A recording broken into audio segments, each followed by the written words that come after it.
अस्सलाम वालेकुम फ्रेंड्स, कैसे हैं आप सब। तो आज मेरे ब्रेसेस लग रहे थे नीचे वाले दांतों पे और आज मैं वसाबाद गई थी। मेरे भाई का पेपर था तो हमने पहले उससे उसके सेंटर छोड़ना था। यहाँ पेट्रोल डलवा रहे थे, ये लास्ट में पे रट्टे मारा तो पूरा साल पढ़ा नहीं हो रहा। अब रट्टे लग रहे थे उर्दू को। उर्दू को तो खैर क्या है, रट्टे लगने। फिर हम अपने रिलेटिव्स के यहाँ उतर गए क्योंकि मेरे रुकने में काफ़ी टाइम था और मौसम बहुत प्यारा था। आज फैसलाबाद काफ़ी अच्छा प्लेजेंट वेदर था।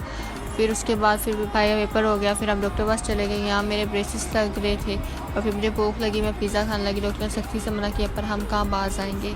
और फिर मेरे कज़न ने चेक करवाना था, फिर हम साथ सर्जिकल गए, वहाँ पर उसने चेक करवाया और फिर मैं अपने मिरर में खड़े होकर शिशके मारने लग गई। उसके बाद फिर हम वेटिंग करते रहे, वेटिंग एरिया में बैठे रहे, वेट करते रहे डॉक्टर का टाइम का।